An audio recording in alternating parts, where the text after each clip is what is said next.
corporations have all the rights of individuals, but none of the responsibilities.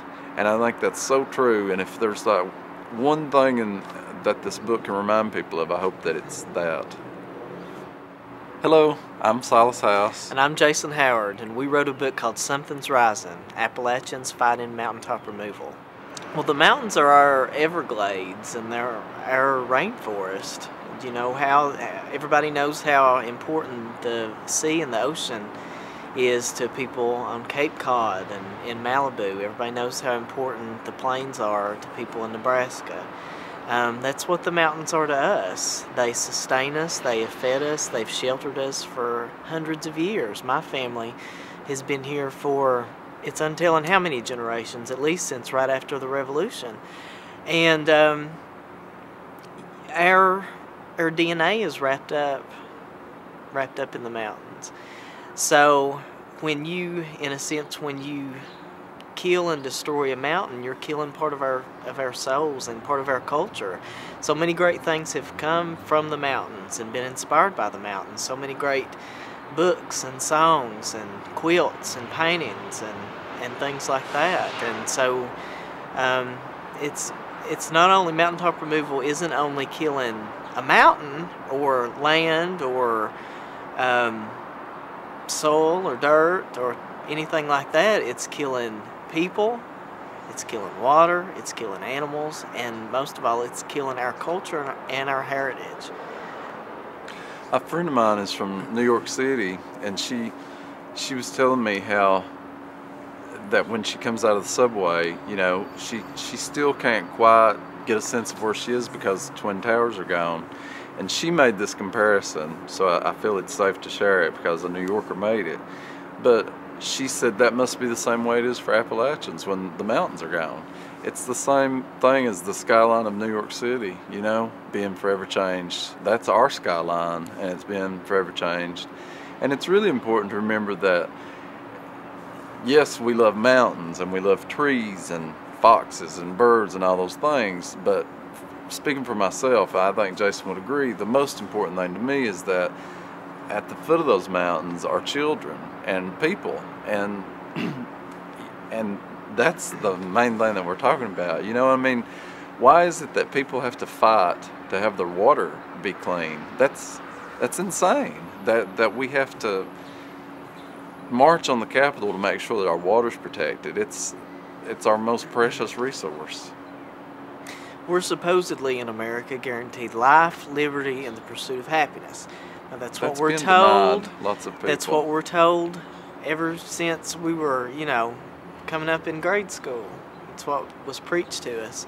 And so how can people who are living under this destruction and whose well water is orange and who have to bathe their children in that, whose foundations are cracked, whose homes are being destroyed, who have to deal with overloaded coal trucks every day of their lives.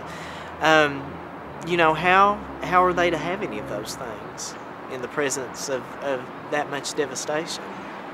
One of our subjects, Bev May, worked all of her life to build a little house at the head of the holler. After she fought really hard to strike down the broad form deed back in the 70s and 80s, she's known as an activist who was really instrumental in that. After working all those years, building her a little house, about as soon as she gets moved into her house, she finds out that they're going to mountaintop remove in her holler. And so suddenly her whole life has to focus on trying to stop this. She has to put everything else on hold. And that is an example of not being able to pursue your happiness properly. Because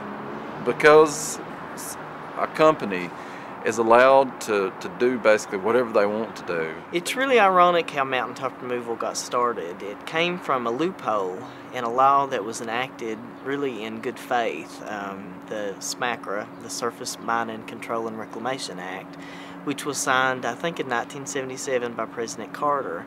And the law called for coal companies to return the land to the approximate original contour. But what happened was that there was a provision in it that allowed the post-mine use of the land for residential, commercial, and industrial development, that they wouldn't have to do that. So it was called a variance. And so the coal companies just jumped on that and started tearing that loophole wide open and have been exploiting it ever since. I believe that everybody in America, I would say just about everybody, knows about the Exxon Valdez spill. And hardly anybody knows about the Martin County spill, which was 30 times larger.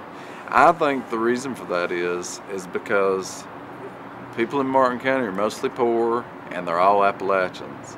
Now recently there was the big spill down in Kingston, Tennessee, and that got more media attention. One reason it got more media attention is because it was a government agency, TVA, and the other reason is because it's closer to an urban area. And I think that that's the only reason it could have got more attention.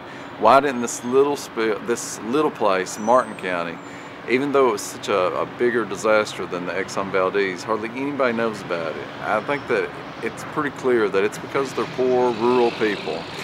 And Americans are taught that to be rural and poor is to be unimportant. And the TVA was something that was just very obviously laid at the government's feet, you know, that this is their fault. In Martin County, you know, there were a lot of inspections and things that failed and didn't get passed and stuff, but when it happened, Clinton was in his last few months of office. He immediately sent an investigative team down there with the hopes of figuring out what happened, with you know, finding out what went wrong and correcting the things that caused the spill.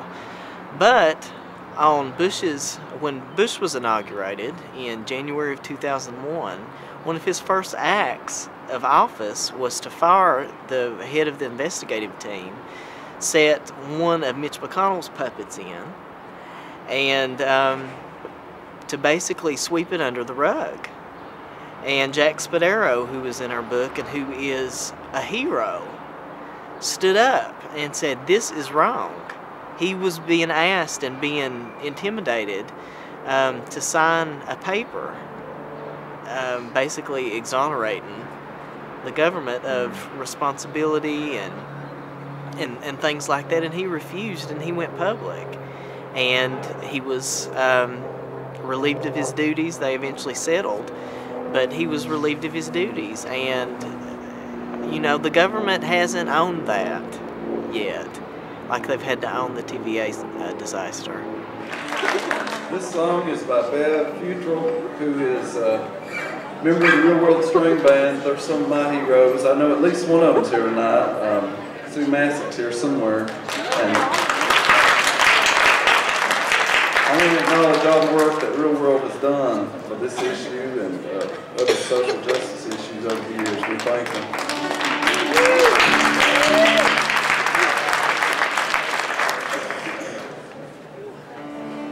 And this song speaks for itself. It's called Cranks Creek, and we love it so much that Jason and I wrote a book so we could use this title, Something's Rising, which is the refrain in the song.